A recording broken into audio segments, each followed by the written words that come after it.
And this week we covered the application to set aside default judgment. And I really like this one because it's quite a practical problem. You'll often find that on the bar course, that's a piece of advocacy that you'll do a number of times during civil submissions. It might even come up, I'm trying to think back now, it might have even come up on the advocacy exam. I'm thinking back well over a decade now. But even on the LPC, you have to do a basic advocacy exam, and it's normally a basic piece of civil submissions advocacy. Yeah, it was some sort of, trying to think back to mine as well, which was equally a good while ago, but yeah, it was some sort of civil submission, some sort of interim application. So it might have been default judgment.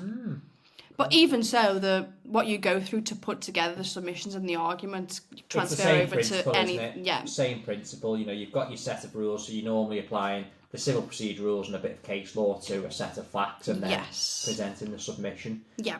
But not only because of its application to your sort of professional studies, I like it because if you, as a lot of people do, go into paralegaling and you get to do some advocacy, or you do the sort of self-employed solicitor's clerking, or I think it's solicitor's agent, I can't remember what it's called, but various big companies out there that have self-employed agents on their books who are bar and LPC graduates. You'll be doing these types of things a lot. Yes. And also, as a trainee or a pupil, you would be performing pieces of advocacy like this. Yes. So it's a really practical piece of advocacy, isn't it? Definitely. And even as you progress on as well, because I know from my time in private practice, when we were instructing barristers to do this type of thing, it would depend on, the value of the case or how complex it was. So sometimes we'd say, just need a junior for this, pupil suitable, or sometimes it needs to be a senior junior or even higher, depending on the stakes. Stakes can be pretty high for these things. It certainly can. I mean, the principle's the same. In the example we gave, it was a